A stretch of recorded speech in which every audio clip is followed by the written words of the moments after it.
Hello student. आज बेटा हम लोग फिनाल के फिज़िकल प्रॉपर्टीज़ की स्टडी करेंगे। जैसा कि आप लोगों ने लास्ट वीडियो में देखा था, हम लोगों ने मेथड ऑफ प्रिपरेशन की स्टडी की थी और आज हम लोग बात करने जा रहे हैं फिज़िकल प्रॉपर्टीज़।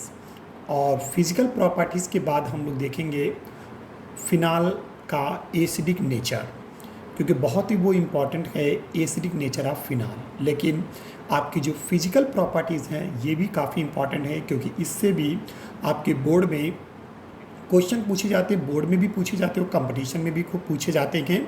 तो चलिए हम लोग स्टार्ट करने जा रहे हैं फिज़िकल प्रॉपर्टीज़ में। फिज़िकल प्रॉपर्टीज़ में आपको सबसे पहले क्या पढ़ना बेटा? Physical state. ओके बेटा, तो सबसे पहले हम लोग क्या पढ़ने जा रहे हैं बेटा? फिजिकल स्टेट की हम लोग बात करें कि फिजिकल स्टेट क्या होती है, यानी आपको फिनाल जो है वो कैसा होगा देखने में, इसकी हम लोग नॉलेज लेने जा रहे हैं। तो आपको बता दें, आप कभी भी लैब में आप जाएंगे तो फिनाल की अगर हम बात करते हैं तो फिनाल बॉटल में भरा होगा, और जिस बॉटल में भरा होगा तो आप देखेंगे कि वो फिनाल कैसा होगा। एक तो कलरलेस होगा, ठीक है, कैसा होगा? कलरलेस होगा। नई बॉटल होगी तो कैसा होगा? कलरलेस होगा। साथ में वो क्रिस्टलाइन सॉलिड होगा तो कलरलेस होगा, क्रिस्टलाइन सॉलिड होगा। मतलब क्रिस्टल जैसा देखने में, जैसे आपका नमक होता है ना, उस तरीके से देखने में आपको लगेगा। तो फिनाल जो होगा वो कलरलेस होगा और क्रिस्टलाइन सॉलिड होगा, ये ध्यान रखना। लेकिन इसकी खासियत है कि अगर ये जैसे नई बॉटल आप खोलते हैं तो कलरलेस होगा, क्रिस्टलाइन सॉलिड होगा। लेकिन बार बार अगर वो बॉटल खुल रहा है, मतलब बॉटल खुल रही है और आपका फिनाल एयर के कांटेक्ट में आ रहा है, और अगर वो सनलाइट के भी कांटेक्ट में आ जाए तो फिर जानते हो क्या होगा? वो आपको पिंक कलर में नज़र आने लगेगा। अब ऐसा क्यों होता है? क्योंकि उसका बेसिक रीज़न होता बेटा कि फिनाल जब सनलाइट की प्रेजेंस में एयर के कांटेक्ट में आता है तो वो बेटा ऑक्सीडाइज हो जाता है। इस पॉइंट पे गौर करिए कि फिनाल, अगर आपसे कोई पूछा है कि what is the reason phenol turns in pink in colour, why, तो आप कह सकते हो because it is oxidize in presence of air and sunlight, कि जब ये सनलाइट और एयर की प्रेजेंस में आता है तो आपका जो फिनाल होता है बेटा वो ऑक्सीडाइज हो जाता है, और ऑक्सीडाइज होकर वो पिंक कलर देता है। अब आप कह रहे होंगे सर पिंक कलर क्यों आता है? तो आपको बता दें कि जब ये ऑक्सीडेशन होता है, कि तो आपको ऑक्सीडेशन पढ़ाया जाएगा, तो जब ये ऑक्सीडाइज होता है तो एक कंपाउंड बनाता है, उसे फिनोक्यूनोन कहते हैं। क्या कहते हैं? फिनोक्यूनोन। तो वो स्ट्रक्चर हम लोग बाद में देखेंगे जब अभी हम केमिकल प्रॉपर्टीज पढ़ाएंगे। और उसी फिनोक्यूनोन का जो कलर होता है वो पिंक होता है, और उसी पर्पज़ से ये पिंक कलर में आपको नज़र आने लगेगा। फिलहाल वो हम बाद में देखेंगे, लेकिन फिलहाल अभी याद रखिएगा कि फिनाल आपका पिंक इन कलर में हो जाएगा अगर वो एयर और सनलाइट के कांटेक्ट में आता है। ठीक है बेटा, तो फिजिकल स्टेट में आपको दो बातें याद रखनी है।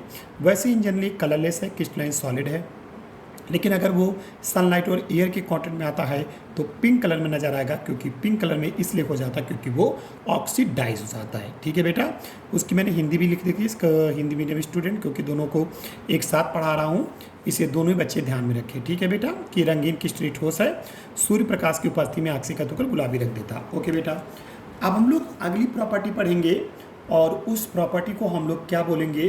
अब हम देखने जा रहे बेटा बॉइलिंग पॉइंट। देखिए बेटा, हम लोगों की अगली केमिकल प्रॉपर्टीज़ है जिसे हम लोग क्या कहेंगे?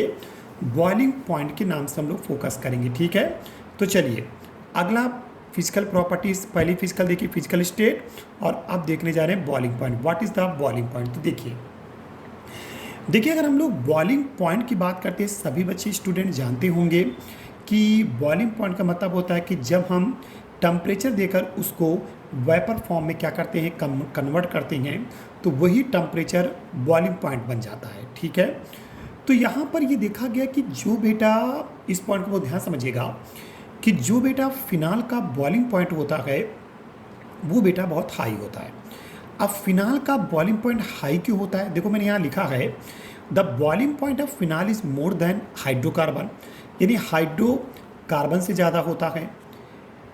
एरियल हाइलाइट, यानी एरोमेटिक हाइलाइट से ज़्यादा होता है, एल्कोहल इससे भी ज़्यादा होता है यानी हाइड्रोकार्बन से भी ज़्यादा होता है, एरिल हाइलाइट से भी ज़्यादा होता है, एल्कोहल से भी ज़्यादा होता है। किसका बॉइलिंग पॉइंट?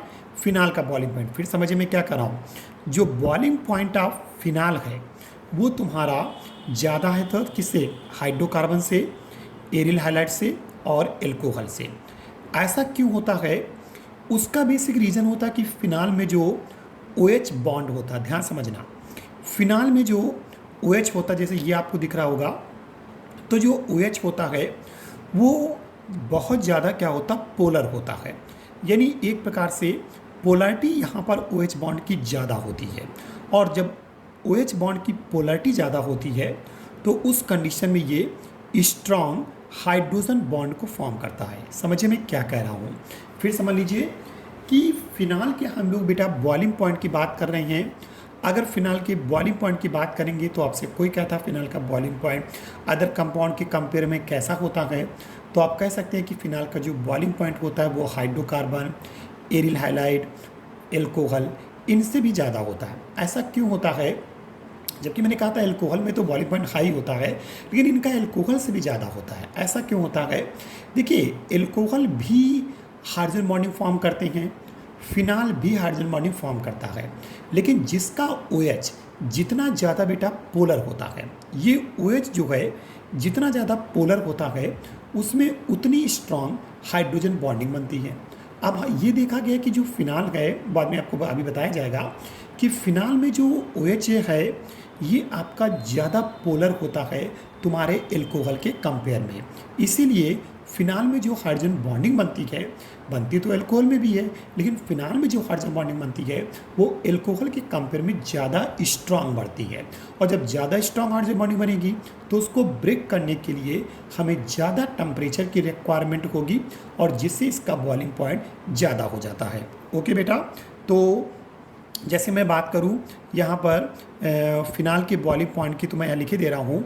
फिनाल का जो बॉइलिंग पॉइंट होता है 182 डिग्री सेल्सियस होता है। कितना होता है?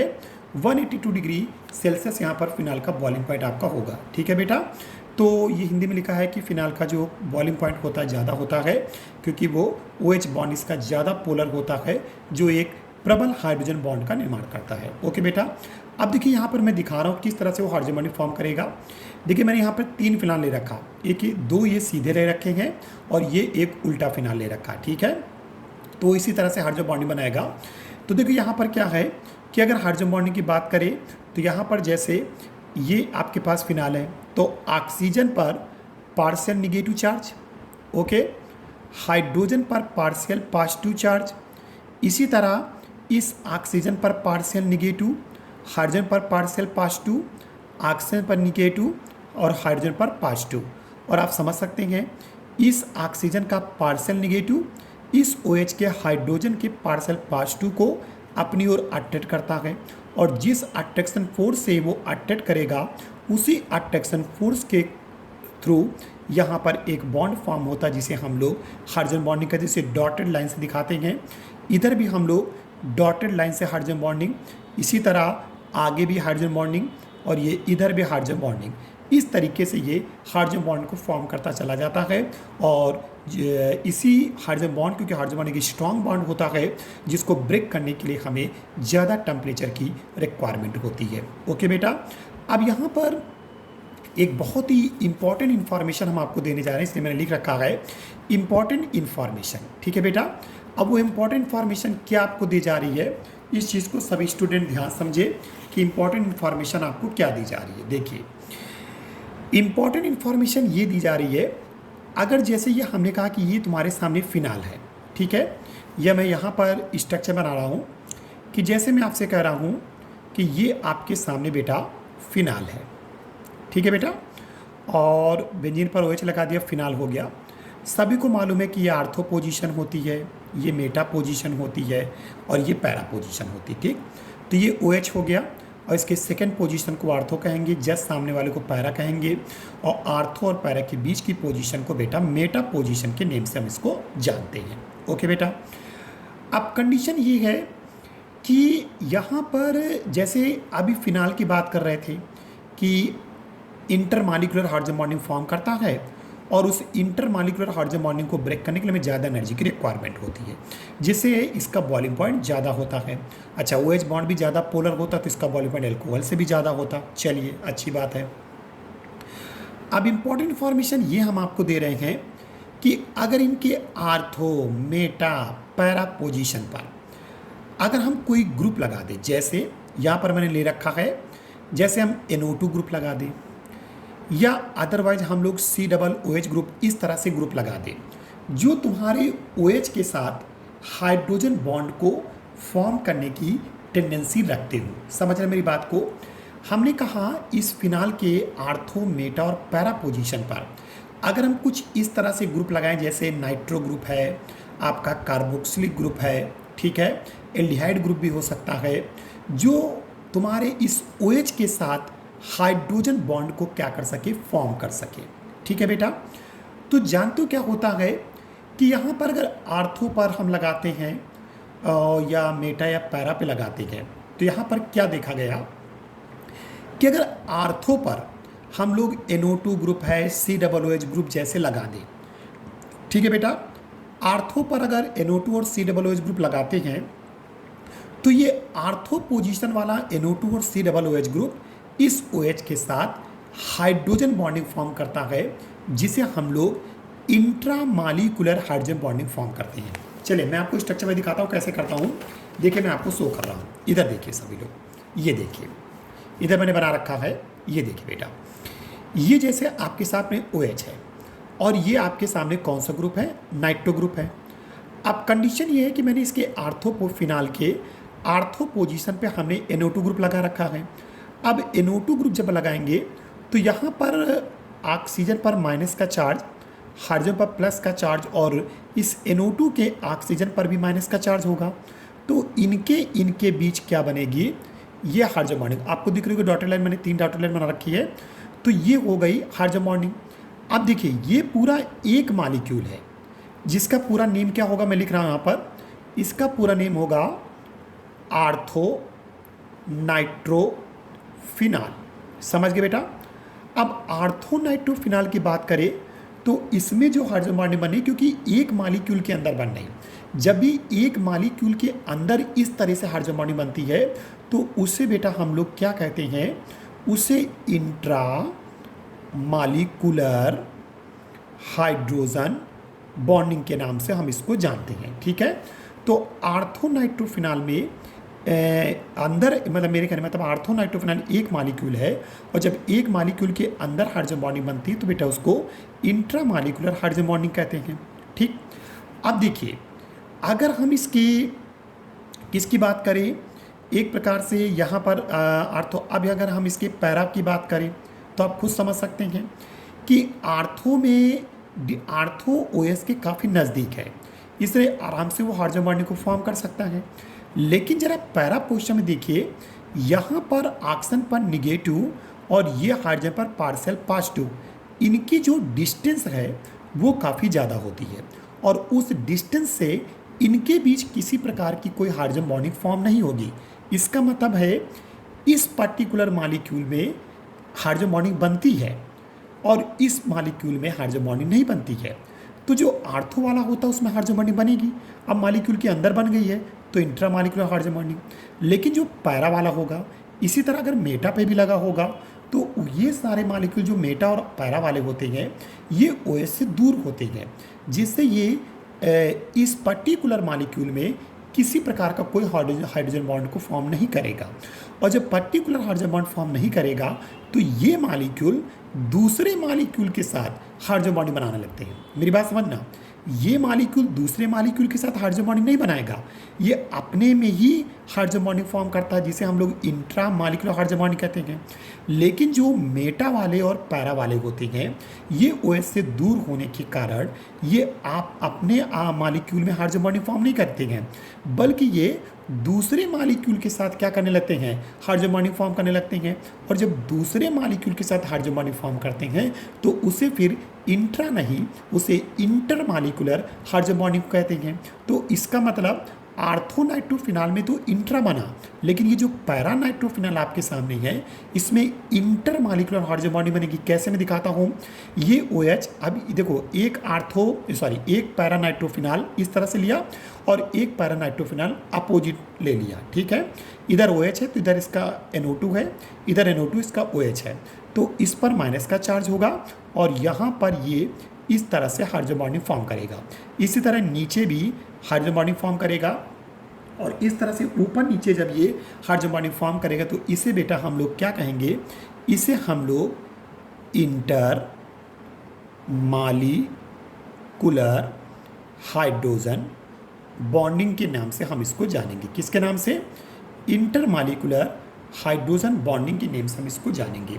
और जब इस तरह से वो इंटर मॉलिक्यूलर हाइड्रोजन बॉन्डिंग बनाता तो एक बात याद है कि फर्स्ट ईयर में आपने पढ़ा था कि जब इंटर मॉलिक्यूलर हाइड्रोजन बॉन्डिंग होती है तो इन मॉलिक्यूल के बीच में आपस में एक एसोसिएशन होने लगता है, यानी आपस में ये एसोसिएट होते हैं, काफ़ी एक दूसरे के पास आ जाते हैं। बात समझे? और जब ये मॉलिक्यूल आपस में इस हाइड्रोजन बॉन्डिंग से एक दूसरे के पास आ जाएंगे तो उस कंडीशन को एसोसिएशन कहते हैं। हिंदी में इसको संगुणन कहते हैं, ठीक है बेटा। हिंदी में संगुणन कहते हो, इंग्लिश में एसोसिएशन कहते हैं। और जब एसोसिएशन होता है तो फिर उसको ब्रेक करने के लिए हमें ज़्यादा टेम्परेचर की रिक्वायरमेंट होती है, तो उस कंडीशन में बॉइलिंग पॉइंट यहाँ पर बढ़ जाएगा। तो इसका मतलब हुआ कि मेटा और पैरा जो आइसोमर होंगे उनका बॉइलिंग पॉइंट तुम्हारे इस आर्थो से ज़्यादा होगा। क्यों ज़्यादा होगा? क्योंकि इसलिए यहाँ इनका बॉइलिंग पॉइंट ज़्यादा होगा क्योंकि इसमें एसोसिएशन आने लगता है, मॉलिक्यूल एक दूसरे काफ़ी पास आने लगते हैं और उस एसोसिएशन स्टेज को तोड़ने के लिए हमें ज़्यादा टेम्परेचर की रिक्वायरमेंट होती है। जबकि आर्थो वाले में कोई एसोसिएशन नहीं होगा क्योंकि इसमें इंट्रा मॉलिक्यूलर हाइड्रोजन बॉन्डिंग बनी, ये दूसरे के साथ हाइड्रोजन बॉन्डिंग नहीं फॉर्म करेगा और इसीलिए इसका बॉइलिंग पॉइंट कम हो जाएगा और मेटा और पैरा का बॉइलिंग पॉइंट ज़्यादा होगा। तो किसका ज़्यादा होगा आप समझ गए होंगे, पैरा वालों का जो बॉइलिंग पॉइंट होगा या फिर मेटा वाले बनेंगे उनका बॉइलिंग पॉइंट हमेशा इस आर्थो वाले से ज़्यादा। तो कई बार बोर्ड में पेपर में पूछा जा चुका है कि what is the reason the boiling point of paranitrophenol is more than orthonitrophenol. तो आप कहेंगे paranitrophenol form intermolecular hydrogen bonding while orthonitrophenol form intramolecular hydrogen bonding. Due to formation of intermolecular hydrogen bonding, these molecules are in association form. Okay बेटा। और जब molecule association form में है तो उस कंडीशन में more temperature is required to breaking of this association. Due to this reason the boiling point of the paranitrophenol is more than orthonitrophenol. तो आप समझ गए होंगे। हिंदी में मैं एक बार बोले दे रहा हूँ कि भाई पैरानाइट्रोफिनॉल वालों में इंटरमॉलिक्यूलर हाइड्रोजन बॉन्डिंग होती है जबकि आर्थो वालों में इंट्रा होती है। पैरा वालों में इंटरमॉलिक्यूलर हाइड्रोजन बॉन्डिंग हो इसलिए ये संगुणन अवस्था में आ जाते हैं यानी एसोसिएशन में आ जाते हैं और इस एसोसिएशन स्टेज को तोड़ने के लिए हमें ज़्यादा टेम्परेचर की ज़रूरत होती है और ज़्यादा टेम्परेचर देने मतलब हुआ कि इसका बॉइलिंग पॉइंट ज़्यादा होगा। वो आपका हिंदी में मैंने लिख रखा है, आप इसको पढ़ेंगे तो आपको समझ में आ जाएगा। तो मेरे हिसाब से आपको बॉइलिंग पॉइंट समझ में आ गया होगा। फिर भी एक बार हम फिर से रिमाइंड करने जा रहे हैं बॉइलिंग पॉइंट। तो देखिए होता क्या है कि बेटा कि अगर हम बॉइलिंग पॉइंट ऑफ फिनाल की बात करते हैं तो फिनाल का जो बॉइलिंग पॉइंट होता है वो हाइड्रोकार्बन, एरिल हाइलाइड और तुम्हारे जो एल्कोहल है उनसे भी ज़्यादा होता है। अब अगर आपसे कोई पूछे ऐसा क्यों होता है, एल्कोहल का तो बॉइलिंग पॉइंट ज़्यादा होता है तो फिनाल का इससे भी ज़्यादा क्यों होता है, तो उसका बेसिक रीज़न बेटा ये होता है कि आपका जो फिनाल का OH होता है वो एल्कोहल के कंपेयर में ज़्यादा पोलर होता है और जब ज़्यादा पोलर होता है, पोलरिटी ज़्यादा होती है, तो उस कंडीशन में जहाँ पोलरिटी ज़्यादा होती है तो वहाँ ज़्यादा स्ट्रॉन्ग हाइड्रोजन बॉन्ड बनने लगता है। तो आपका जो फिनाल है वो ज़्यादा स्ट्रॉन्ग हाइड्रोजन बॉन्ड बनाता है एल्कोहल से भी ज़्यादा, तो इसलिए इसका बॉइलिंग पॉइंट बढ़ जाता है क्योंकि उस इंटरमॉलिक्यूलर हाइड्रोजन बॉन्ड को ब्रेक करने के लिए हमें ज़्यादा टेम्परेचर की रिक्वायरमेंट होती है और जिससे इसका बॉइलिंग पॉइंट क्या कर जाता है, इंक्रीज कर जाता है। फिर कभी कभी होता क्या है कि इनकी आर्थो मेटा पैरा पोजीशन पर कुछ ग्रुप फंक्शनल ग्रुप को लगाकर बॉइलिंग पॉइंट पूछ लेते हैं। तो आप याद रखिए क्या कि आर्थो अगर कोई ऐसा ग्रुप लगाते हैं जो OH के साथ हाइड्रोजन बॉन्ड को फॉर्म करता है, जैसे मैंने कहा NO2 ग्रुप है, COOH ग्रुप है, तो ये OH के साथ जब हाइड्रोजन बॉन्ड को फॉर्म करेगा तो उस कंडीशन में उसे इंट्रामॉलिक्यूलर हाइड्रोजन बॉन्डिंग कहते हैं क्योंकि एक मॉलिक्यूल में बनने वाला हाइड्रोजन बॉन्ड जो होता है वो इंट्रामॉलिक्यूलर हाइड्रोजन बॉन्डिंग होगा। तो उस कंडीशन में अगर हम पैरा की बात करते हैं मेटा की, तो मैंने कहा इनकी डिस्टेंस ज़्यादा हो जाती है OH से, तो उस डिस्टेंसिंग के कारण ये हाइड्रोजन बॉन्ड फॉर्म नहीं कर पाता अपने में, तो फिर ये दूसरे मालिक्यूल के साथ हाइड्रोजन बॉन्ड फॉर्म करने लगता है। और आप समझ सकते हैं जब मालिक्यूल के बीच में हाइड्रोजन बॉन्डिंग बनती है तो उसे इंटर मालिकुलर हाइड्रोजन बॉन्डिंग कहते हैं। तो इस तरह से आर्थो वाले में इंट्रा और पैरा या मेटा वाले में इंटर फॉर्म करेगा, और इंटर जब हाइड्रोजन बॉन्डिंग बनती है तो मॉलिक्यूल में एसोसिएशन होने लगता है, मॉलिक्यूल एक दूसरे काफ़ी नज़दीक आने लगते हैं, और नज़दीकी से उस नज़दीकी वाली स्टेज को ही हम लोग एसोसिएशन या संगुणन कहते हैं, और जिसे ब्रेक करने के लिए हमें ज़्यादा टेम्परेचर की रिक्वायरमेंट होती है। और उसी पर्पज़ से इस पैरा या मेटा की बात करते हैं तो इनका जो बॉइलिंग पॉइंट होता है वो आर्थो के कंपेयर में बढ़ जाता है। ठीक है बेटा, तो आपको समझ में आ गया होगा हाइड्रोजन बॉन्डिंग। और अब हम लोग फाइनली किसकी बात करने जा रहे हैं, बहुत ही मोस्ट इंपॉर्टेंट है, और जिसे हम लोग क्या कहते हैं, सॉल्बिलिटी। तो बॉइलिंग पॉइंट भी काफ़ी इंपॉर्टेंट था, इसी तरह सॉल्बिलिटी। तो कि सॉल्बिलिटी में क्या होता है कि अगर बेटा हम लोग फिनाल की सॉल्बिलिटी की बात करते हैं तो फिनाल जो होता है वो वाटर में लेस सॉल्युबल होता है। समझना, फिनाल वाटर में लेस सॉल्युबल होता है, लेकिन ऑर्गेनिक सॉल्वेंट जैसे एल्कोहल है, ईथर है, इसमें आराम से सॉल्युबल हो जाता है। या फिर हम ये कह सकते हैं कि हमारा जो फिनाल होता है वो वाटर में लेस सॉल्युबल है, but alcohol and ether organic solvent में क्या होता है, मोर सॉल्युबल होता है। ठीक है, कैसा होता है बेटा, मोर सॉल्युबल होता है, और जबकि वाटर में कैसा होता है, लेस सॉल्युबल होता है। ठीक, अब कंडीशन ये है, यहाँ भी वही चीज़ आती है कि अगर इसके आर्थो आइसोमर में, यानी इनके आर्थो आइसोमर में जैसे फ्लोरीन हुआ, NO2 ग्रुप हुआ, या फिर COOH ग्रुप हुआ। ठीक है बेटा, मैंने क्या बोला कि मैं आपसे ये कह रहा हूँ कि जैसे फ्लोरीन हुआ, NO2 हुआ, या फिर COOH ग्रुप अगर आर्थो पोजीशन में लगना शुरू हो जाए, जैसे यहाँ पर लगा था, यहाँ पर NO2 लगा है, इसी तरह COOH या NO2 या फ्लोरीन लग जाए, तो उस कंडीशन में वो इंट्रामॉलिक्यूलर हाइड्रोजन बॉन्डिंग फॉर्म करेगी। समझ गए, जैसे यहाँ फॉर्म कर रहा हूँ। अब अगर वो इंट्रा हाइड्रोजन बॉन्डिंग फॉर्म करेगा तो फिर वो वाटर के साथ हाइड्रोजन बॉन्डिंग नहीं फॉर्म कर पाएगा। और आप लोग ये पता होना चाहिए, हर वो ऑर्गेनिक कंपाउंड वाटर में बहुत जल्दी सॉल्युबल हो जाता है जो वाटर के साथ हाइड्रोजन बॉन्डिंग बनाता है।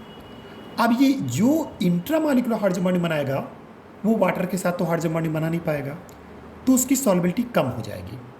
लेकिन वही जो वाटर के साथ बनाए, जैसे हम इन पैरा और मेटा की बात करें, तो ये क्या करते हैं, आप अपने में अपने मालिक्यूल में तो हाइड्रोजन बॉन्डिंग बना नहीं पाते हैं, तो फिर ये दूसरे मालिक्यूल के साथ, अब अगर पैरा नाइट्रोफिनाल को वाटर में डालोगे तो ये वाटर के साथ हाइड्रोजन बॉन्डिंग बनाना शुरू कर देगा, और जब वाटर के साथ हाइड्रोजन बॉन्डिंग बनाना शुरू करेगा तो उस सिचुएशन में आपके पैरा की जो सॉल्बिलिटी होगी या मेटा की जो सॉल्बिलिटी होगी वो तुम्हारे आर्थो से ज़्यादा होगी। तो मेरे कहने मतलब बॉइलिंग पॉइंट के केस में भी ज़्यादा था, और सॉल्बिलिटी की केस में भी सॉल्बिलिटी भी हमेशा पैरा और मेटा की आर्थो के कंपेयर में ज़्यादा होती है। ठीक है बेटा, तो देखिए मैंने यहाँ लिख भी रखा है, phenol is less soluble in water but more soluble in organic solvent such as alcohol and ether.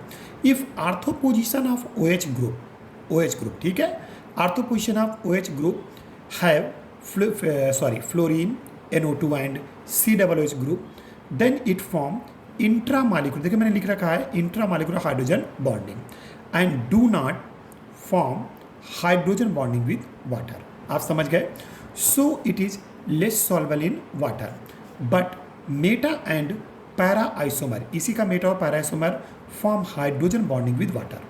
Water के साथ क्या करेगा, हाइड्रोजन बॉन्डिंग फॉर्म करेगा, so it is more soluble in water than ortho isomer. Okay बेटा, तो मैंने हिंदी में भी ले रखा है, फिनाल जल में कम विलेय होता है जबकि कार्बोनिल एक्वा में अधिक विलेय होता है, जैसे एल्कोहल ईथर। जब इसके आर्थो आइसोमर में फ्लोरीन, NO2 और COOH ग्रुप होता है तो वो इंट्रामॉलिक्यूलर हाइड्रोजन बॉन्डिंग बनाता है जो जल के साथ हाइड्रोजन बॉन्ड नहीं बनाता। समझ गए ना कि जो इंट्रामॉलिक्यूलर बनाएगा वो वाटर के साथ बेटा हाइड्रोजन बॉन्डिंग फॉर्म नहीं करेगा, जबकि ये वाले वाटर के साथ हाइड्रोजन बॉन्डिंग फॉर्म करेगा, और जो वाटर के साथ हाइड्रोजन बॉन्डिंग फॉर्म करता है वही जल्दी सॉल्युबल हो जाता है। तो ये जो मेटा और पैरा वाला होगा वो आर्थो के कंपेयर में ज़्यादा सॉल्युबल होगा। तो बॉइलिंग पॉइंट भी ज़्यादा होता है मेटा और पैरा का आर्थो के कंपेयर में, और सॉल्युबिलिटी भी ज़्यादा होती है। तो ये ध्यान रखना आप लोग, ठीक है। तो इस वीडियो में आज हम इतना ही डिस्कस करेंगे। आप इसको रिटन वर्क करिएगा, ध्यान समझ लीजिएगा। किसी प्रकार का कोई कन्फ्यूज़न हो तो हमें ज़रूर कमेंट करिएगा कि सर हमें ये प्रॉब्लम हो रही है, आप हमें इसको सॉल्व करके बता दीजिए। ओके बेटा, थैंक यू वेरी मच। तो आज आप लोगों ने फिजिकल स्टेट देख लिया, बॉइलिंग पॉइंट देख लिया और सॉल्बिलिटी। बॉइलिंग पॉइंट और सॉल्बिलिटी को ध्यान समझना क्योंकि बहुत ही ज़्यादा इंपॉर्टेंट है। ठीक है, ओके बेटा, थैंक यू वेरी मच।